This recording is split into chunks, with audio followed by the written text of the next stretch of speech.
Alright, so today we're working on a 2016 Chrysler 200. We're going to be replacing the radiator. We're going to be removing the bumper skin, a bunch of accessories. So stay tuned and I'll break it down, make it simple as possible. Okay, the first thing you want to do is remove these little trim tabs. As you see, there's 1, 2, 3, 4, 5, 6, 7, 8, 9, 10, 11, 12. Simply just take off, pull them up a little bit like that, be gentle, that's it, the rest of it pops up. After you pull out the little inserts, don't just try to pull the cover up because it'll pop everywhere, just pull them and pop them right up. Now just simply remove the cover. Next you're going to want to take off all these 10 millimeters right here. 1, 2, 3, 4, 5, 6. You also want to remove these 8 millimeters on the side. There's 3 of them on each side. And look up underneath, and you got another 1, 2, 3, 4, 5, 6 on the bottom. 8 millimeter. So there should be about 12 altogether, all the way around the bottom. And then you got 10 millimeters across the top.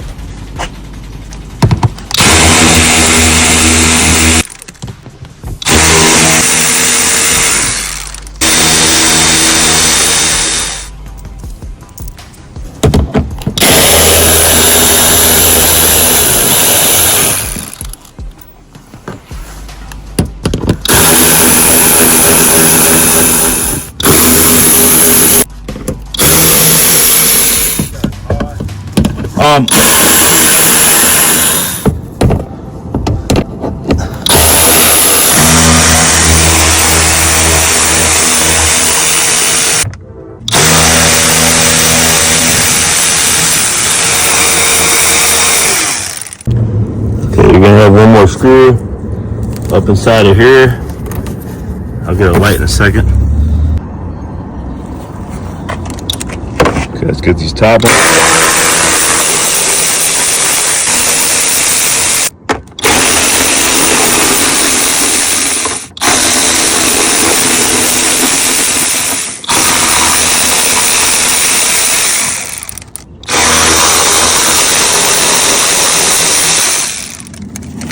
Alright, once you get off all those bolts, you got one more bolt. There's a T30. There's going to be one on each side.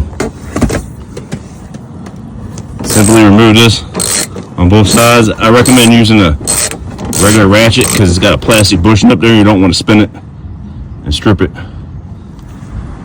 Okay, now that we removed the second one, you want to pull loose this. This one's melted. No good anyway, but make sure it's unhooked. Alright, unfortunately folks, I'm going to recommend to drill out one of those pop rivets up in there, the very first one, because when you're pulling on this piece right here, it's so tight, it's going to end up damaging it. You want to just yank on it. I'm going to drill out this little pop rivet right here. I'll show you a picture of it once I drill it out. You can just simply reattach it with a small bolt or something, or another pop rivet. As you can see by drilling it out, it simply allows it to come loose.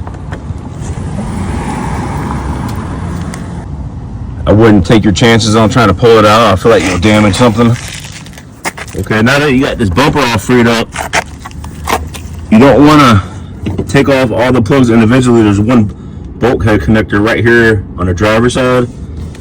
Just simply pull back the red snap. Should be like some kind of little lever mechanism. See how this one works. Alright, so there's a squeeze tab right there. Okay, that squeeze tab,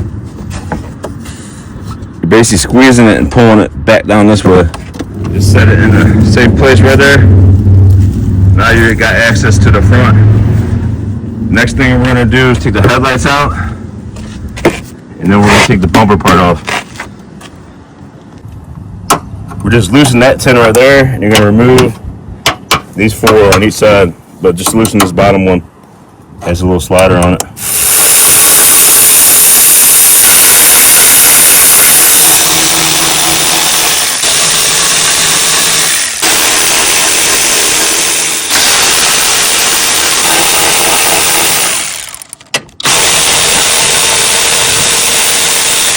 Okay, on this side you want to snap the little cable out, pull the bolts, just slide this up out the way.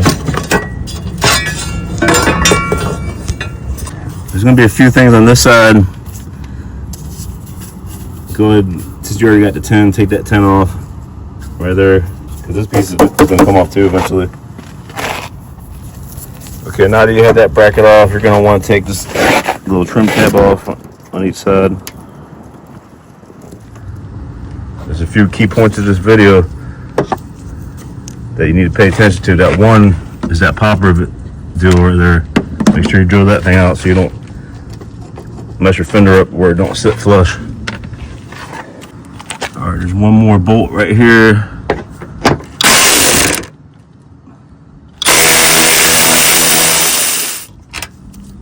A little bolt down there. No, it's an 8.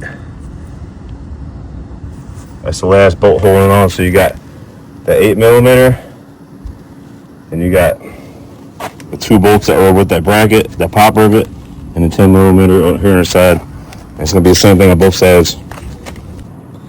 I noticed on mine that that little 8mm is kind of like at an angle on this side. My first thought, maybe it's been in the action or something, but I think it's actually supposed to be like that. Okay, so now that we have it loose, you want to slide the red clip back for the connector. Then you're going to want to squeeze right here and gently just pry it back with something.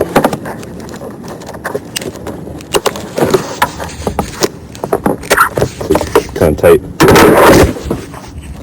Okay, so now that we got the headlights out, we need to remove this right here. It's your bumper support. It's your main bumper. We're gonna have a 10mm. Looks like either 15 or 16. We'll find out shortly. Alright, there's a 15mm and the other one's 10mm. We'll go ahead and just zip through it. 2 on the top, 2 on the bottom, on each side, and then that 10. I got all 4 bolts out. Now I'm gonna take the 10s. There's a 10 on each side.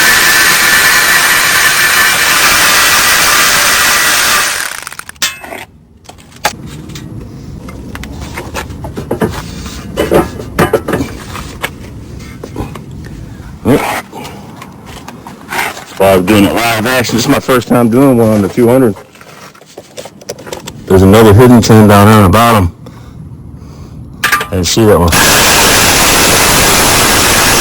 There's only one extra one on the driver's side.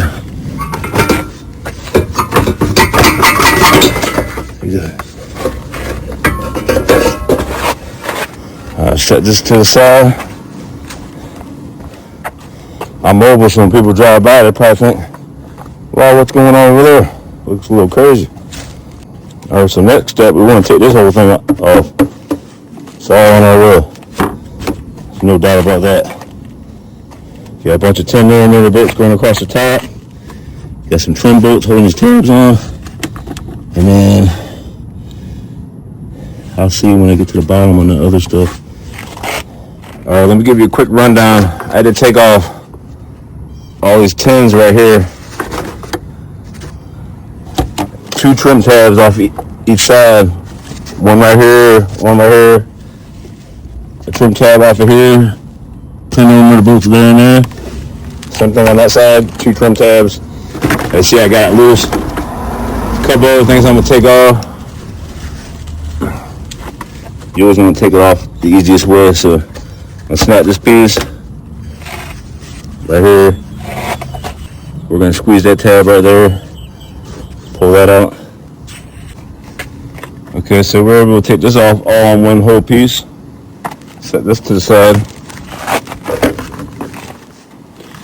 If you didn't catch it earlier, it's basically 1, 2, 3, about 6 10mm bolts on top. There's 2 10mm bolts on the bottom on each side. You had a couple trim pieces to take off. You had to pull this whole harness out. I did all this using a trim tool. We also took this cable off from that side. It hooks right here. That's the least damaging way possible to do it. Okay, now my plan of action, I'm gonna remove these two 10 millimeters for the hood latch, and I'm gonna remove the rest of these trim pieces, get this out of my way, and then I'm gonna take off these torque screws. I'll go through that in detail in a minute. Okay, you want to slide this back like this. This slides right into a little groove. It's T25s that hold this. That's the main radiator support. You're going to take off the 10 millimeter bolt right here. The 10 millimeter bolt down there. This one has a whole bracket. It has a 10 millimeter on each side. You can just slide that out. And then you got one more down here in the bottom. I haven't took that out yet. We're going to take one out there. And then I got to take the second one out still. Okay, I got that bottom one off. And then you got another 10 you got to take off because you want to free up this line. What you're trying to do is get the ability to separate the radiator from the condenser. And we're going to do it in such a way we don't have to remove the Freon. Alright, now we're going to move to the front. Go ahead and take out the fan bolts. One 10 millimeter on each side, and then you slide up. This thing you just want to squeeze and then pull back. I went ahead and decided just to remove this clamp. It's a lot easier, just take that hose off.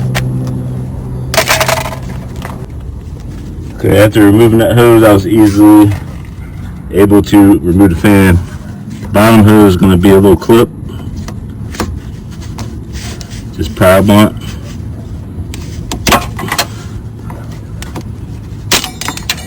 Kind of like a BMW clip.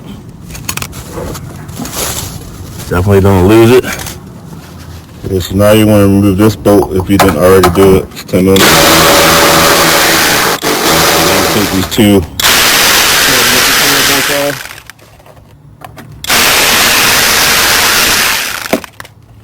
If you're very careful, you can manipulate those lines right there. I definitely recommend if you have access to a Freon discharge machine, do it that way. It'd be a lot easier. I'm out in the field, so I don't have mine today, so I'm gonna do it this way. Okay, so I was able to manipulate by now, and I will say it wasn't easy. I think it would have been a little easier if I had a second hand, but you gotta work with what you got. Okay, you want to make sure your grommets for mounting of the radiator stayed in there. Was this one popped out, so I'm gonna go and pop it back in. I compared the two radiators, everything's exactly the same. So I'm gonna start my installation. Okay, so I slid mine back in place fairly easy. Lined up that line. Somebody went back together easier and it came apart. First thing we're gonna do is go ahead and snap this line back in place. Power line. Let's go ahead and get that fan put back in. So after sliding fan back in place, tighten up the two 10 millimeter bolts.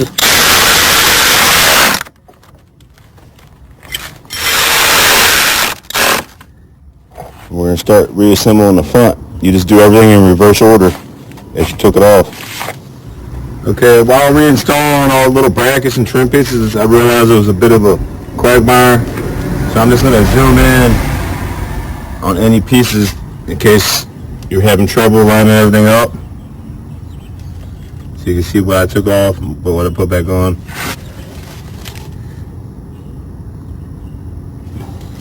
Now you're ready to put these mounts on. Radiator just slides forward, right up in this little groove. Take your little piece right here, it's got two little forks. You're going to slide it in just like that.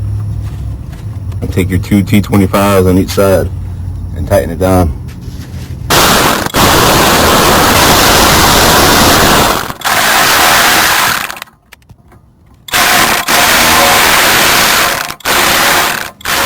Now we want to slide this piece back on.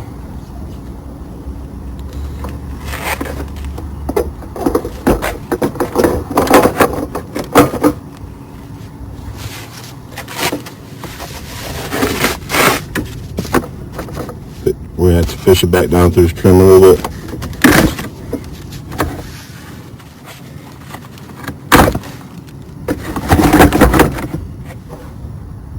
Slide this piece back down on top of the radiator and put in your 4 trim pieces.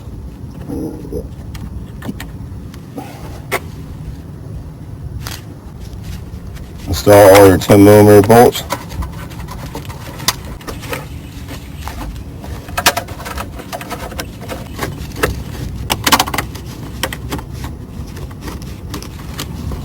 Don't forget the ones on the bottom. Okay, so now you want to tighten up all the bolts.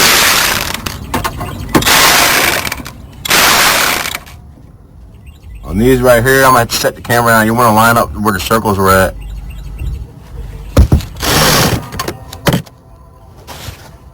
It just ensures the hood is shut properly.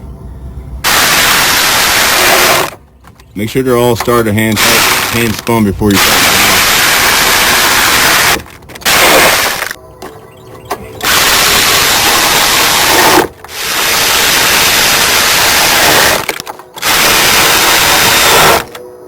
After this is all installed, you're first going to want to take your piece and pop it back into all the holes it belongs.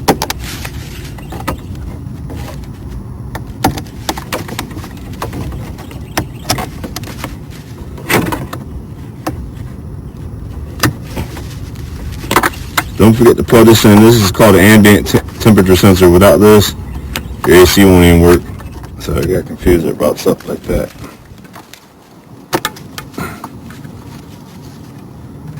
Plug in your low and high horn.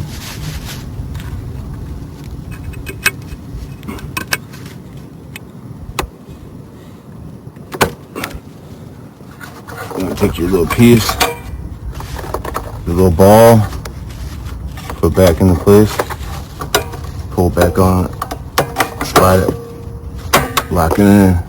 Alright, so we're starting to move along a little bit. Next we want to detail where we put all these little trim pieces in. Let's just take your time, you'll figure that out. I got a pile of them here, so I'm going to pause that and do that. You can pick up newer ones because some of them break coming out. That way you have extra ones before you start the job. But if you take your time, you really can get it without messing none up. Okay, so now, time to go ahead and install the bumper. Okay, so now that we got all the bumper bolts started, we just want to zip them all in. 15s first.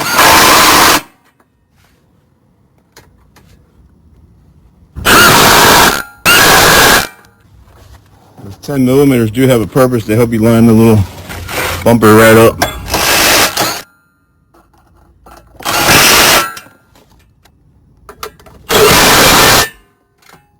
I'm going to hit these with a ratchet. That way you don't snap them off. There's one on the passenger side and 2 10s on the driver's side.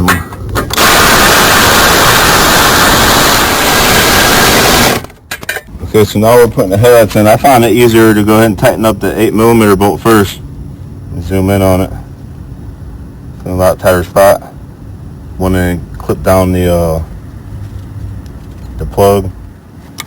I'm going to tighten that bolt up on the side last. That way if I have to shift it, there's the room where all these bolts started.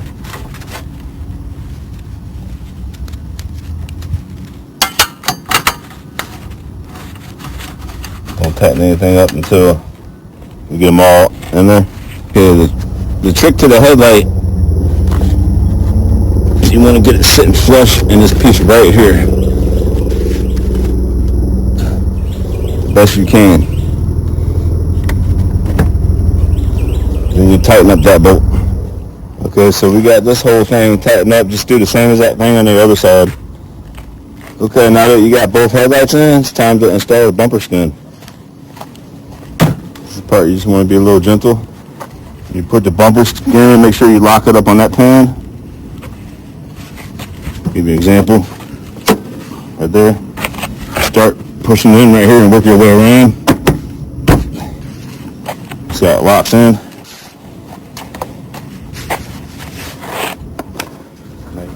And then if you didn't already reinstall this bracket right here, I'm going to show you, you're going to have to tweak this line back slightly. Be gentle though.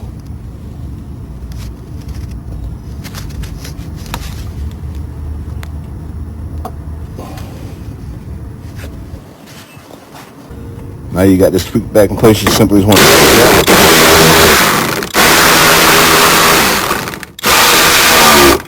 ahead and tighten up these.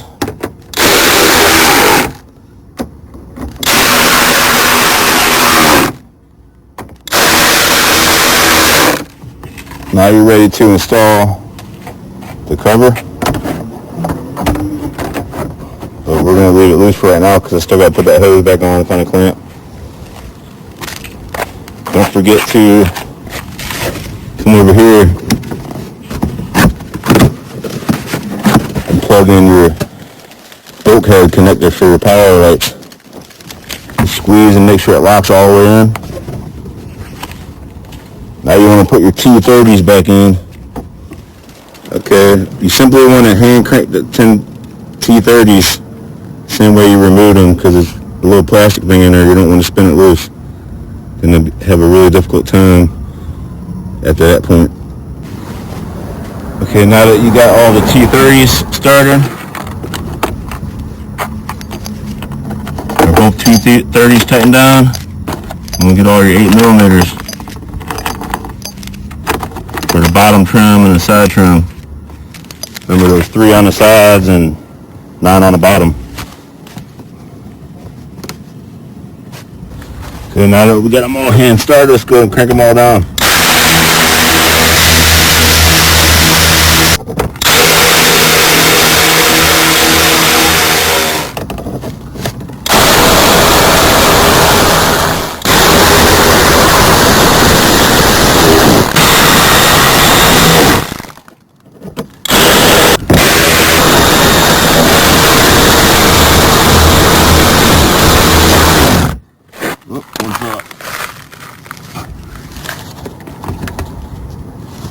I expect at least one fall out.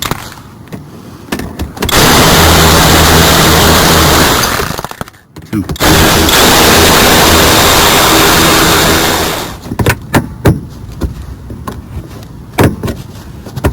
Perfect. So this is why you always want to keep a little bag of goodies. You never know when you're going to need it. I'm sure I have the right clamp in here somewhere. There you go. Saves me a 35-minute trip to the parts store. Okay, we got the new clamp on. While we're introducing antifreeze into the system, let's go ahead and put a trim piece on.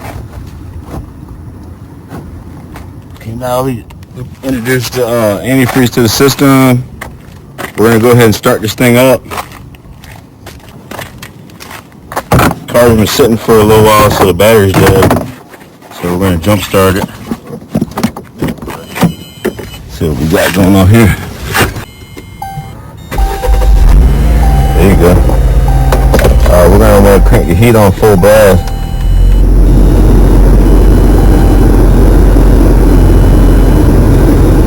We're on the windows. Just let it run. We want to burp all the air out of the system.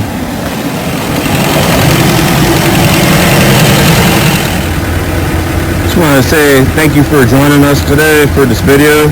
I realize this is a pretty difficult radiator, but as you can see, if you follow it step by step, it's a piece of cake. It's more or less just remembering where bolts go back at. It's definitely doable. I would rate it at like an 8 out of a 10 on level of being hard. I've done much harder ones. This is the 2016 Chrysler 200 Sport. It's the first time I've done it on this one. But it'll probably be a piece of cake next time I do it. A lot of the Nissans are like this. A lot of cars are like this. Please don't forget to like and subscribe. Check us out again next time. Thank you.